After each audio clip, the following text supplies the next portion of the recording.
Noel, welcome. Thank you for joining me. Thank you. And letting me drive you to work. Thanks for the lift. It'd be an Uber otherwise. I know. So, we know you're the managing partner of MyAccounts, and you've been with them for how many years now? I think it's 13. It's getting to that point where it's like, oh, do we need account? But I want to actually go back to your sort of early days and what led you to where you are now, where you're running this quite large business, which has been very successful. And obviously you're now in sort of the finance and accounting space. But when you were growing up, what did you think you would end up doing? I think I had the pretty standard kid trajectory, or the kid dream. So for the first half of my childhood would have been sport. So I think I played every ball sport and thought I was going to be an athlete, the greatest of all time in each of those sports. I think the one that stuck the most was basketball in the end. I played, actually not that competitively, to be honest. Like we won like our local school stuff, but I don't, like, you know what I mean? Like when you think of how much you actually need to succeed to be anything, I don't think I was anywhere remotely close to anything. Nor do I have the physical attributes, right? But my dad was a coach, so I think it was also one of those things. So I think I went through that, and then it was music from about year 8, I think. I remember, and normally coincides with when you want to be noticed by girls. So I thought guitar would be the thing. What type of guitar? Electric or Yep, electric. Yep. Because I think like acoustic can get sappy. You want to be that campfire guy. Yep, you do.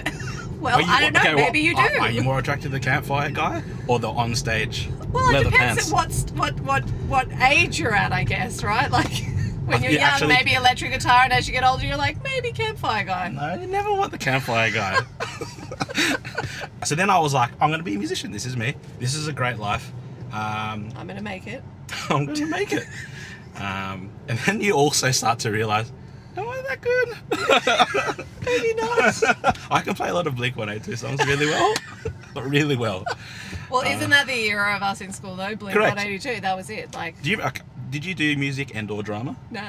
Oh, okay. So I'm just hoping you would have seen me play or perform at some point. Oh, I definitely would have. The music and drama nights. Yes, I would have been there because people would have Did I sign there. an autograph for you? Probably not. If you kept it, it might be worth nothing. Okay, so you played music. Yeah. And then what? Okay. So if we go with first jobs, I think music was indirectly involved. So I used to download music illegally and burn it into CDs because I was very crafty like that. Nice. So I would have the Noel Tiufino Megamix pre-sell, maybe $10 to $15, curated by me. Curated by you. But you could request your own custom mix of say 20 songs, and I would sit at night and download all your individual songs and burn your custom. How entrepreneurial of you. $20-$25 unless you winked at me and it might have been a bit cheaper. You got a discount.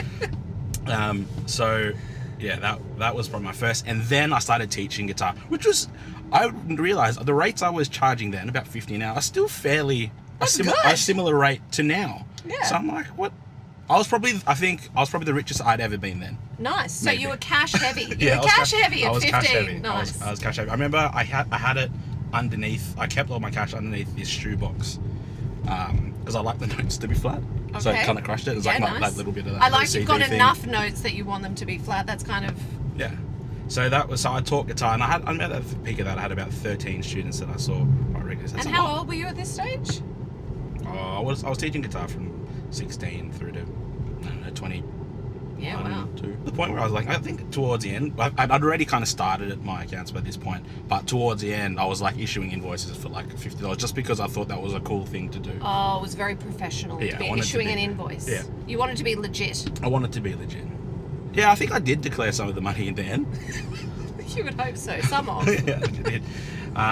So I think and then you start looking, when you hang out with enough musicians that are significantly more successful, you do realize again how far it is. So I think I was just always doing whatever it took to just make money. I think at that point in time. So I think the time that I joined MyAccounts, I was teaching guitar. I was washing dishes at Driftwood in Narrabeen. Oh wow. And at the top of my street, so I used to live in Belrose, at the top of my street there was a mechanic, there's a Caltex, if you know what I'm talking about. Yes. So there was a mechanic there that I just asked, hey, do you need me to do any admin work for you? And he said, yep, I'd love you to do some admin work for me. And it turned out that the admin work was actually bookkeeping, which I didn't know what bookkeeping was at that time. He was like, can you just record all my income and expenses and just tell me like what 10% of that will be of the net, and then because I have to pay that to the ATO. I'm like, who's the ATO? Who is this ATO? Who's this person? Who is ATO? Sounds like a pretty cool dude. 3 initials. He gets all this money. He gets a lot of money. So I started adding that up, and then I was like, you know what, I might actually start categorizing, because you do your services and then you have like these things. So I was like, I might break this down all in Excel. So I was like, I started categorizing his income, and then started categorizing his expenses. So I just it wasn't cost of sales or anything like that, but I basically built a mini P&L without knowing what a profit and loss was either. Sure. And then just using some common sense. Yeah, I just wanted to categorize, just organize. I did still feel like this was admin. I think I knew what equals sum was in Excel, so I knew how to do that. So some basic Excel knowledge. But the thing I like about all that is you had multiple jobs at one time, and you also had the bravery to just go around asking people for, can I have a job? Yeah. I don't hear young people do that so much anymore. I think the driver's guitar gear. Like, so I was like, yeah, I think I wanted to continue to buy stuff. And you needed money to. I needed money to buy more and more stuff for guitar, because I was still going to be the leather-clad rock star that you've always dreamt of. Of course, that every woman has always dreamed of, yes. But I had the hair too for it. I remember. What led you then to have all those jobs and then get into MyAccounts? How did you fall upon that? So I got one of the other people that was working at MyAccount at the time. I was mates with him. He like, we were hanging out, and he was like, oh, he found out what I was doing, and he was like, you're bookkeeping. You're doing what we do. You should just come work for us. And I was like, okay. And at that point, I was literally like, I will do anything for anything. So yeah, so started working there and started learning. And then I remember one of the first things I learned was that there is software to do what I was doing. I was like, because it was MYOB at the time, which I found that more complicated than Excel at the time.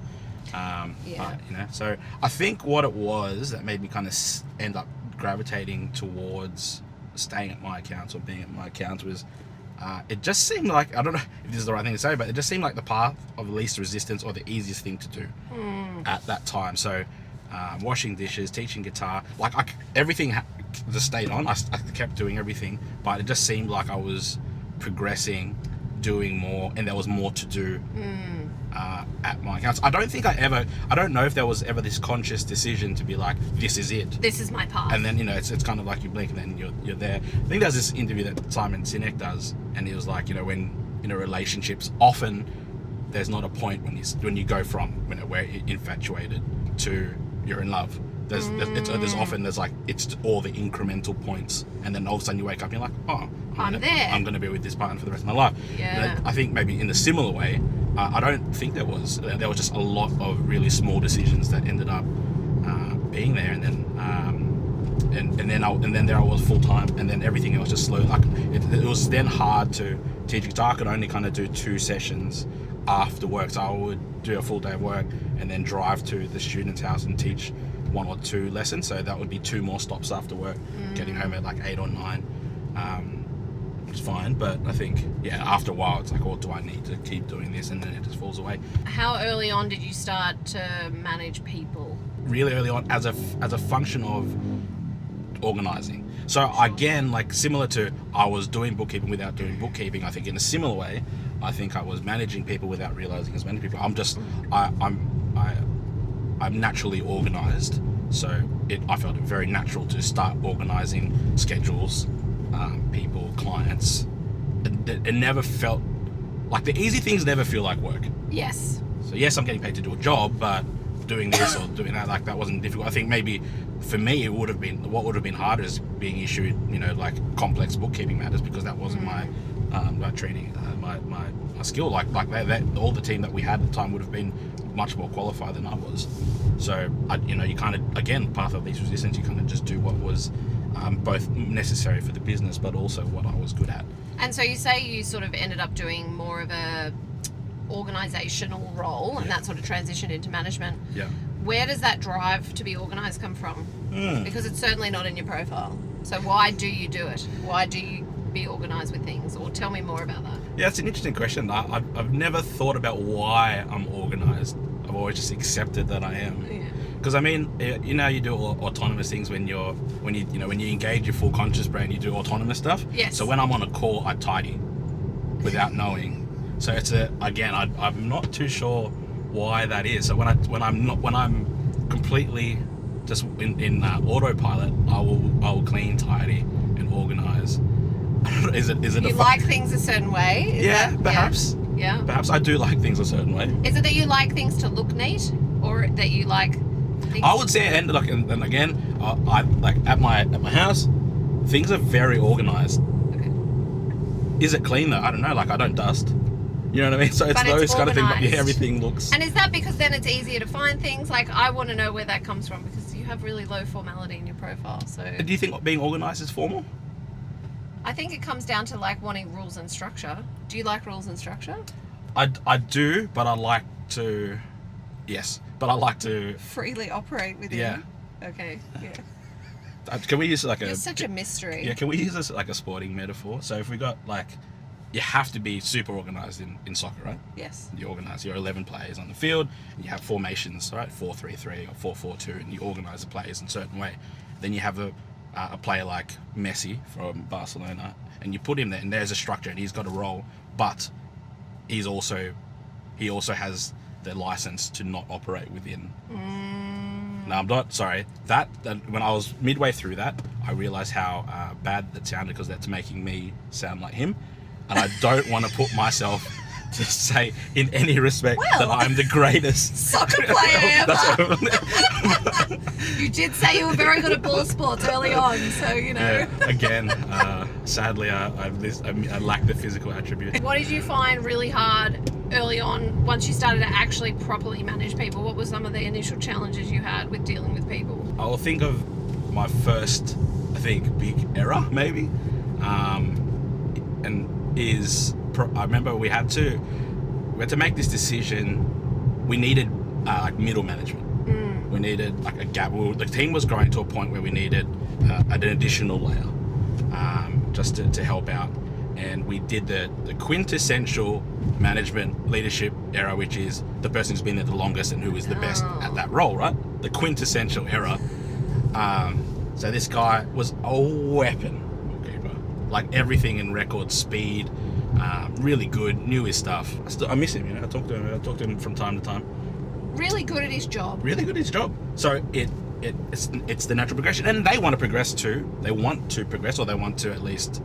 They feel like it's the right thing to do, and they obviously want more money and all these kind of things. So that it does make some sense. But I remember after we pushed him up into a management, and then I started splitting tasks where I'm doing a little bit less of that team management, and that was kind of getting over to him. So I think that was when I was already starting to push into business development. So I did operations management kind of through the general manager, and at that GM point then I was kind of trying to focus a bit more onto business development, so to get more work. So I had to let go of some of those tasks, and so trying to move it onto him, and he's just not a people manager. In what way? At all. In every way. It was like rude, like without him knowing. He thought it was funny. Like there were some cultural barriers as well, but he thought being rude was almost funny. And I'm like I'm sitting in the office, like hearing the things he's saying like this, I'm like, I did not hear that, but the office is too small that of course I heard it. So how did you handle it? You promoted this guy into management who clearly shouldn't be a people manager. Of course I did what the best advice most people do, which is I did nothing. we rode that bad boy out, we rode through it. Oh man! What was the impact of it? Okay, doing nothing. So then what happened? There was team turnover. Great! So you lost some good people. Good. Yeah, there was, because he was eviscerating people. He was literally calling. Like if he'd explain something, perhaps not very nicely. Perhaps not very nicely. It was very robotic, very direct. Which maybe it does apply to some other people's learning styles, but clearly not to the one I'm thinking of, the person I'm thinking of. And he would, I remember he said something like, "Why can't you remember? Are you stupid?" And I'm like, oh no. And but I just love, the best part about this is that you did nothing. Do you have noise cancelling headphones? I do. Nah, I don't. But it's just so common. Like, so many people I'm dealing with right now are like, oh yeah, we've got these a manager or whatever. Oh, their team hate them. They don't want to come to work. Yeah. I'm like, so what are you doing about it? Nothing. Yeah. Like, avoiding it. Yeah. What do you do? So look, I but it does get to a point. So I guess what was the tipping point? I think money. He just needed more and more money, and then it's like, well, we actually look, and then you can sometimes, like, often that's a hard thing for an employer, and like you often want to, you actually do, do want to pay people as much as you can, generally.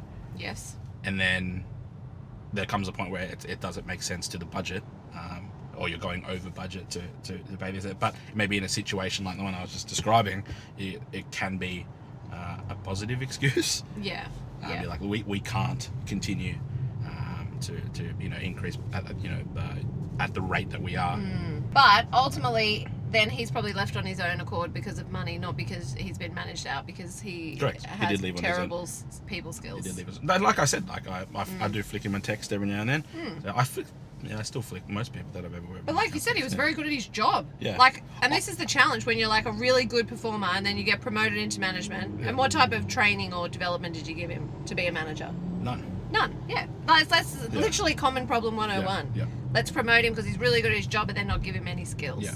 So I definitely know, and that's a story I do tell now, like within the team, and I think a couple of my business partners, Nat and Raj, I think they would have crossed paths with him, and we'd like to reminisce, because like, again, like if we were all, if we were just colleagues, like we found him like highly amusing, because he had very specific idiosyncrasies, and just very, like, he was just so wrong for management. How do you do things now? Like, what lesson have you learned from that experience? I think that the skill of managing people is exactly that. It's a specific skill.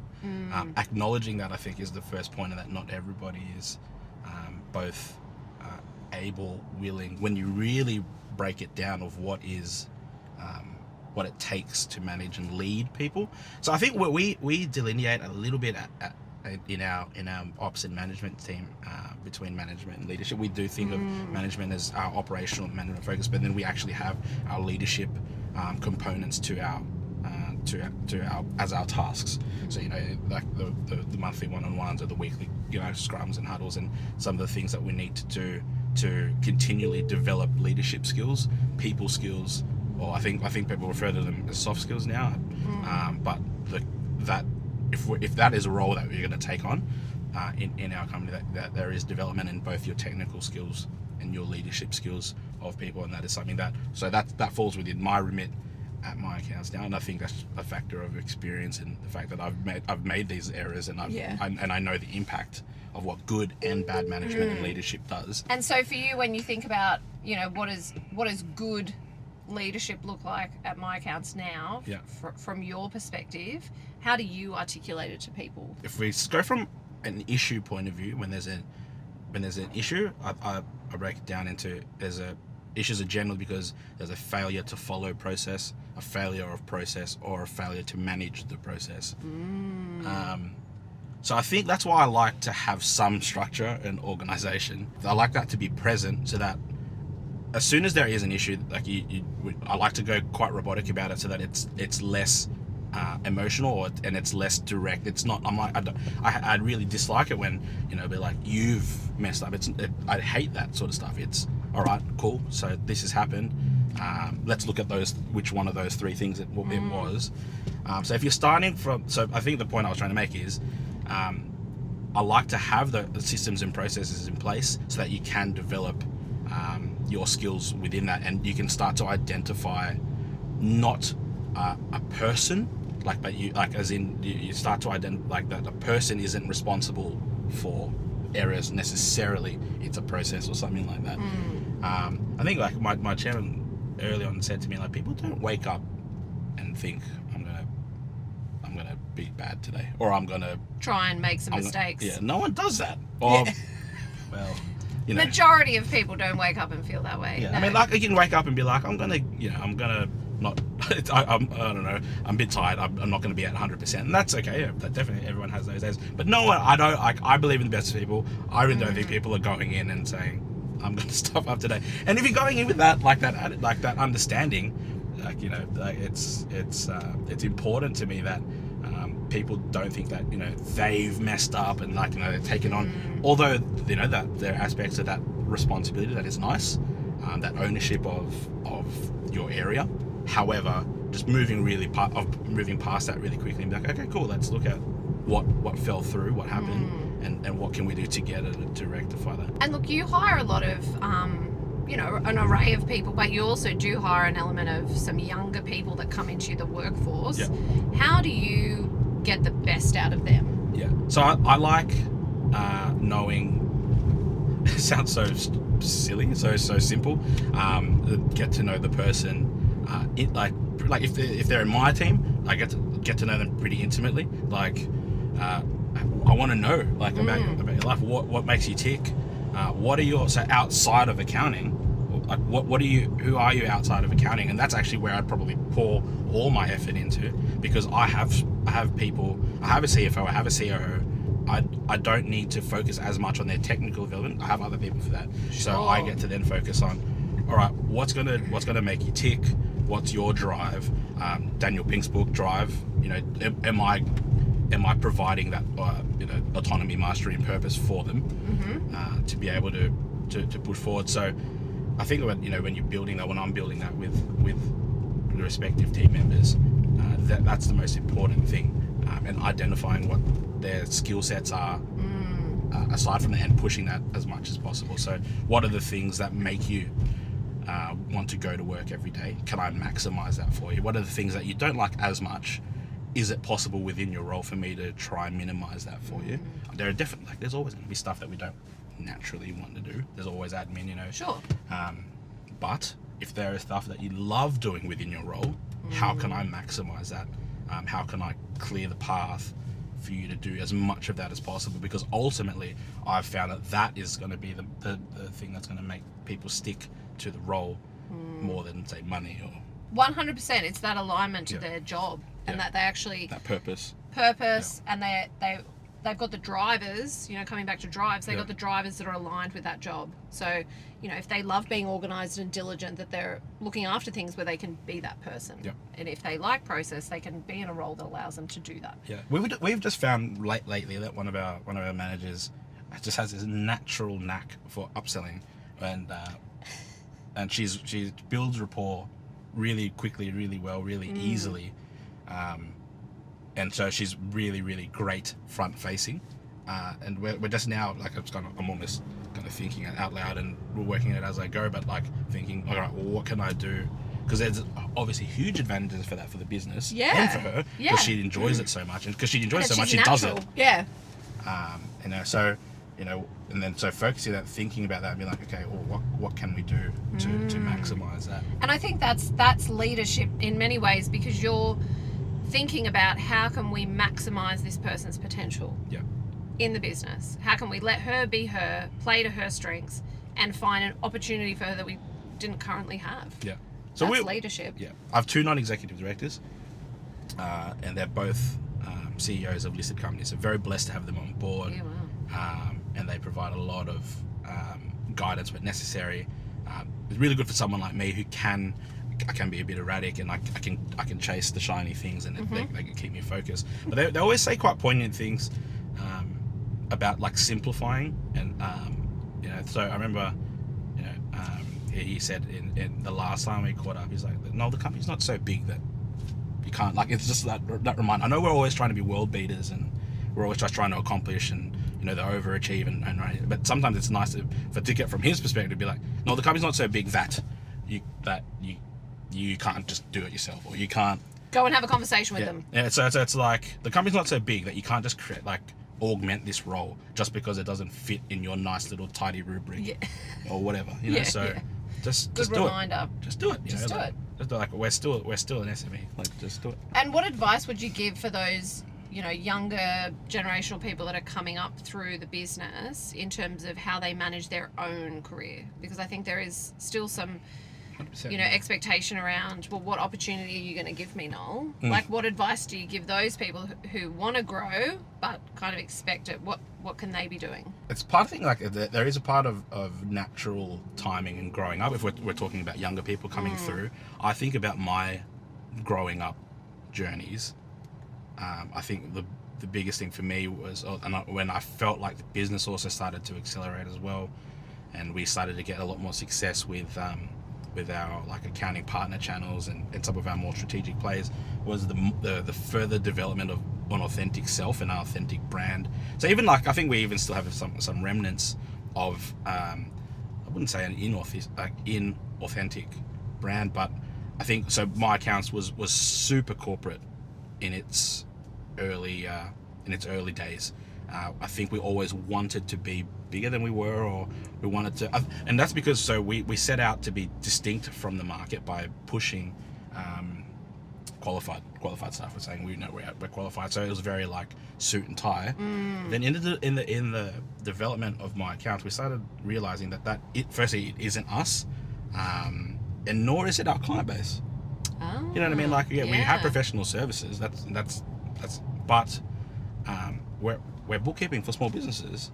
Like, if we're rocking up to cafes in a 3-piece suit, do you know It's what I mean? not authentic It's either, just- and it's not what the client probably wants. You know, so I think, like, you know, we've kind of settled now in like jeans, shirt, blazer as our baseline, which kind of just gets along with everything. But, you know, aligning that across everything. So the authentic self. So that was like, you know, if you look at that from the business point of view, then for me, like, I mean, that's also part of my journey as well. So like, I think I was very, you know, it was very important to wear nice suits and things like that, and that's just not the case now. And but the more authentic I got, the more comfortable I felt, the better everything just got. That's a fact of growing up too. And then, you know, so instead of trying to be as corporate or accounting-y as I was, it turned out that the market or the people I was speaking to resonated significantly more with the rat bag that wants to be a rock star that loves playing sport, that, you know, believes in the best of people and like and all that kind of stuff, instead of the person that tries to be something But they're not. So I've just felt like, and then my management style and leadership style also became more authentic, and I felt like there was much more success there. So within my Australian team that I'm responsible for, we've had 0 turnover in last year.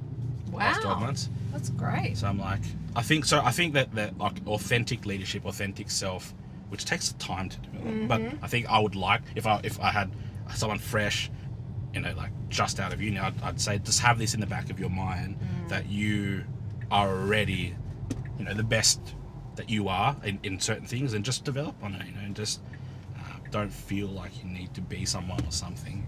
That'll happen. But, you know, I think that's what I would try and encourage people to look at. Yeah, and it's hard for them, right, early on, because they don't really know who they are yet. Correct. And they're working that out. And then there's a lot of pretending to be something they're not. Correct. And that's exactly what you're referring to. So it's just trying to work out who they are, be authentic. I think if you ask my team members, well, my partners in particular, has been a lot of change with.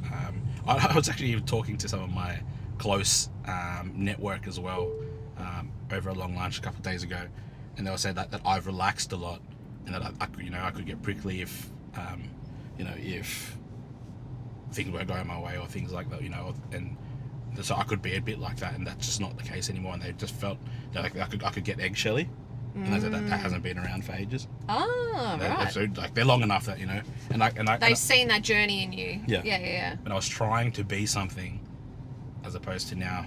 Yeah, it's interesting. It's an interesting journey. And how do you think your leadership styles changed? Because you said the more authentic you became, the more authentic you came in your leadership style. How has that changed over time, do you think? Being more vulnerable and relatable. Again, I think, like I was saying before, understanding the real humanity, the person, the human behind everything, as opposed to roles and employees, or, you know, things, even like those kind of terminologies. Great thing, I think we have the board, we're big on that as well. You know, people, not staff. resources. Yeah, and like Yeah. the good old term HR, Yeah. because they're like these resources. Well, that's not really, Yeah. you know, that's why they've got to get rid of that concept. Assets. Assets, your human capital. Yeah, that's Have you it. heard of that one? Yeah, human capital. Human capital. You're like, oh god, Yeah. that's great. So, but that's natural for me to feel like that, to think like that, and to want to do that. So I think the alignment for me of being able to know, oh, like I don't have to be like a manager to be a manager. You know. You just got to understand your people, and I think that has a lot to do with your profile too, in the Yeah. sense that you enjoy connecting with people. Yeah. You are quick to connect. You want to build that relationship, and then everything else comes off the back of that. Yeah. So it's just like conversation, right? So if we can have great long conversation about nothing work related, that's a great thing. Yeah. And I think I aim to do that as often as I can. I think if we're talking about profile as well, that's probably why they think I'm quite a casual, and I am, I think now to some extent, and I have a high trust policy. Like I trust that they're doing their role. I'm not asking where they are or what they're doing.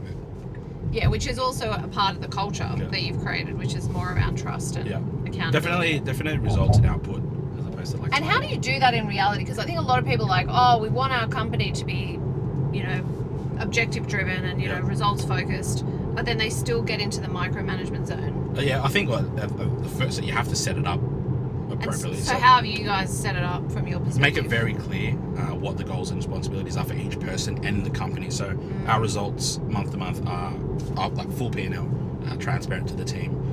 Everyone's independent, individual month to month billings and things like that, all transparent. Everything's super transparent.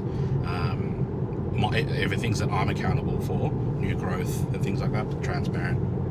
Everything's transparent. So I think that, like I said, once everyone knows exactly what they're meant to be doing within the broader purpose and the broader mission for the company, I think that's a lot easier. But then top down, like we all need to be managing the same way. You can't have an output driven leader and then, you know, and then a micromanaging leader in another team. Yeah. It doesn't work. Yeah.